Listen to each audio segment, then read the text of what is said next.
Hey guys, welcome to PM Pathshala. Guys, security का जो आगे वाला पोर्शन है विजन का, वो हम आगे फॉरवर्ड करते हैं। गाइस, सबसे पहले देखो, इसमें ना आज हम बात करने जा रहे हैं वासेनार अरेंजमेंट के बारे में। इस बार क्या हुआ, 26th annual plenary Wassenaar arrangement का हुआ और इंडिया इसमें चेयरमैनशिप कर रहा है फॉर 1 ईयर। समझने की बात यह है कि वासेनार अरेंजमेंट है क्या। देखो, वासेनार अरेंजमेंट का मतलब है ये मल्टीलेटरल एक्सपोर्ट कंट्रोल रिजाइम है, जिसका मेन मकसद है रीजनल एंड इंटरनेशनल सिक्योरिटी को प्रमोट करना, स्टेबल करना। कैसे करके? एक्सपोर्ट और कन्वेंशनल वेपन्स को कंट्रोल करना और डुअल यूज़ करना गुड्स एंड टेक्नोलॉजीज़ का। ठीक है, इसके साथ ही साथ जो वासेनार अरेंजमेंट के जो मेंबर्स हैं, उन्होंने अग्री किया है कि वो इन्फॉर्मेशंस को एक्सचेंज करेंगे सेंसिटिव जो dual use goods and technology से रिलेटेड है। ठीक है, तो फॉर्मली आपको समझ आ रहा है इसमें करने की क्या कोशिश की जा रही है। रीजनल एंड इंटरनेशनल सिक्योरिटी को प्रमोट करना है, क्या करते हुए? एक्सपोर्ट ऑफ कन्वेंशनल जो आपके ये सारे हैं वेपन्स हैं, इनको कंट्रोल करना है। तो ये 1996 में गाइस ये इस्टेब्लिश होती है और 42 इसके मेंबर्स हैं एक्सेप्ट फॉर चाइना। जितने भी परमानेंट मेंबर्स हैं यूएनएससी के, उनको सिग्नेटरीज हैं वो WA के।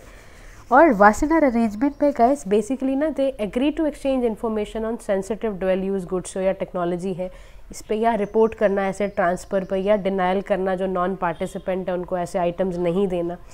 तो अब जो WA है ना, ये किस पे काम करता है? वॉलंटरी बेसिस पे काम करता है। और जो इनके डिसीजन जो भी लिए जाते हैं इस अरेंजमेंट में, वो बाय कंसेंसस लिए जाते हैं, आपसी बातचीत से लिए जाते हैं। WA plenary decision making body है अरेंजमेंट की, जो कंसेंसस बेस पे काम करती है।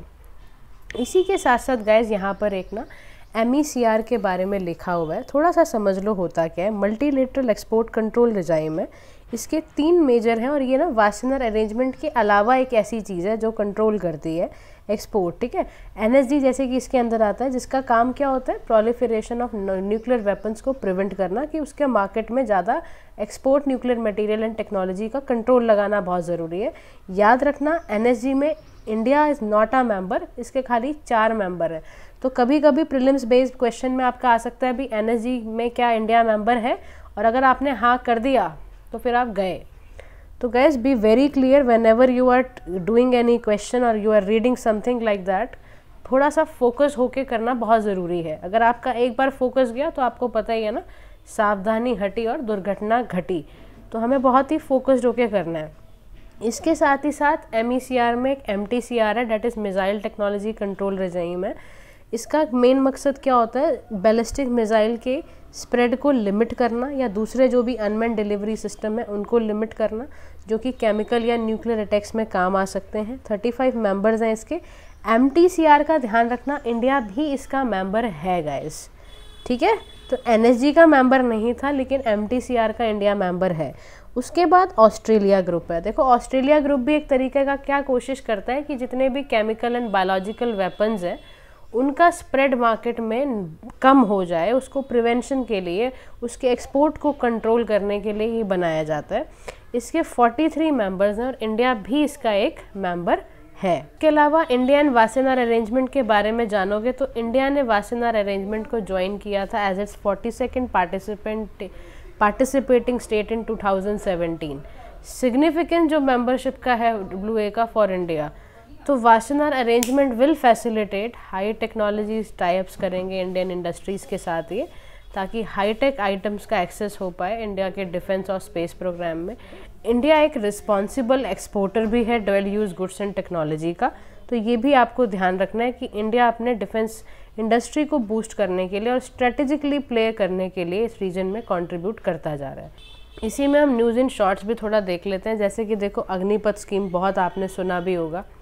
तो ministry of defence, ministry of education, ministry of skill development and entrepreneurship, इन्होंने साइन किया है गाइस मिलकर। और ये बेसिकली इनकी कोशिश यही है कि जितने भी अग्निवीर हैं उनको एजुकेट किया जाए, अवार्ड किया जाए, प्रॉपर स्किल्स कॉन्टीन्यूसली दी जाए। तो under the memorandum of understanding national institute of open schooling या आपका Indira Gandhi national open university, तो जो भी 12 क्लास पढ़ चुके हैं, सूटेबल हैं, बैचलर डिग्री अवार्ड की जाएगी अग्निवीर्स को। मार्केट रेडी या इंडस्ट्री एक्सेप्टेड कौशल देने के लिए ज़रूर। देखो, अभी आप एक चीज़ समझते हो, आपको जितनी भी ग्रेजुएशन की पढ़ाई वगैरह की जाती है ना, वो हमारी ना इंडस्ट्री सूटेबल नहीं होती है। तो अग्निवीर से, इस पॉलिसी, इस अग्निपथ स्कीम से यही कोशिश की जा रही है कि जो भी कौशल प्रमाण पत्र है या जो भी इंडिविजुअल यहाँ पर आएगा, जो भी अग्निवीर जाएंगे, उनको market ready and industry accepted कराना है ताकि वो जॉब रोल्स और स्किल सेट को मैप कर पाएँ।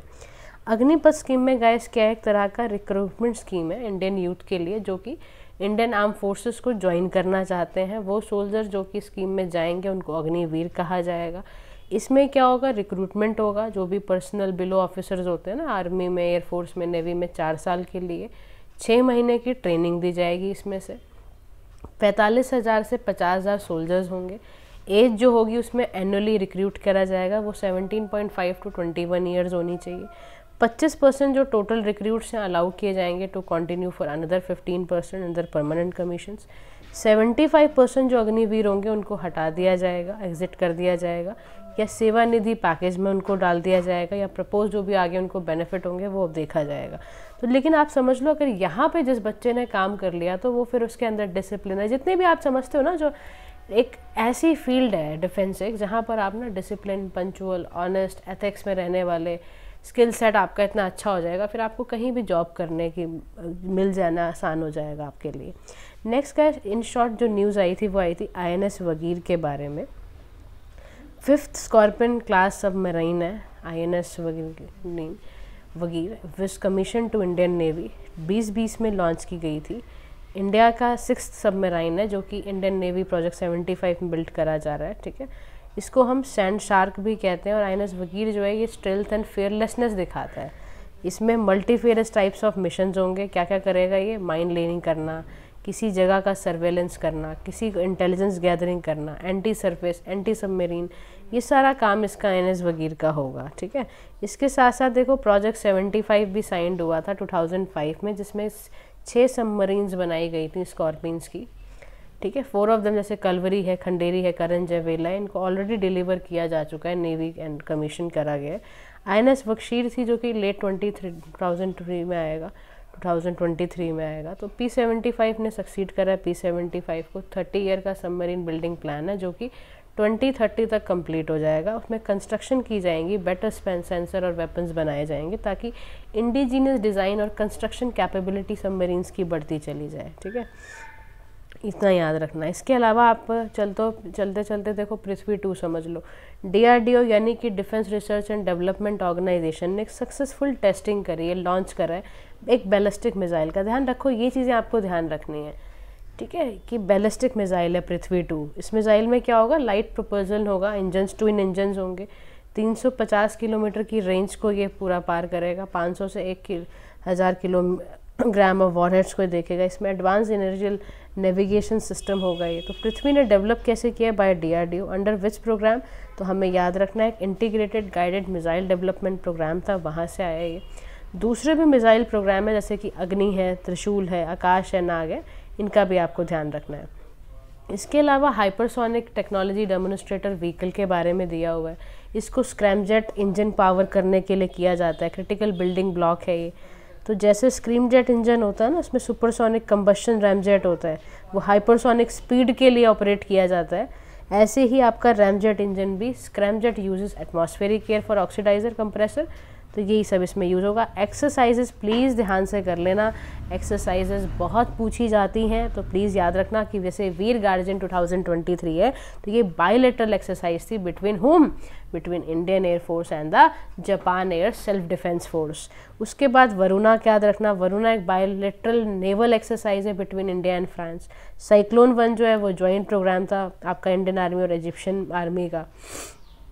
ट्रॉपिक्स जो था वो इंडिया का नेवी मेजर मैरीटाइम एक्सरसाइज है जो बाइनली की जाती है Indian Army, Indian Air Force, Coast Guard assets के थ्रू। तो ट्रॉपिक्स का मतलब समझ रहे हो ना, इंडिया की जो 3 मेजर मैरीटाइम एक्सरसाइज है बाइनली की जा रही है और इसमें Indian Army, Indian Air Force, Coast Guard कर रहा है। एमफेक्स 2023 ध्यान रखना है, ये ट्राई सर्विसेज के लिए की जाती है, तीनों सर्विसेज अपने दिखाने के लिए।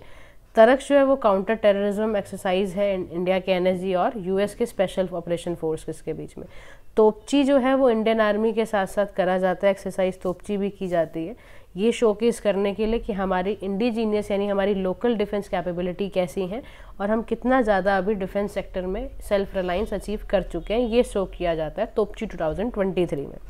तो be aware about the exercises and the last is the doomsday clock, यानी कि इसमें क्या दे रखा है, बुलेटिन ऑफ एटॉमिक साइंटिस्ट, यानी कि उन्होंने ना मूव करा और कैसे कैसे बनाया है, क्रिएट किया गया। इसका मेन मकसद ये था कि कैसे हम पूरे वर्ल्ड को क्लोजली डिस्ट्रॉय कर रहे हैं विद डेंजरस टेक्नोलॉजीज़। ठीक है, तो ये एक मिनट हैंड है, इसमें रीसेट 25 टाइम्स, तो ऐसा कुछ करके इसमें दे रखा है, तो ये ध्यान रखना आप।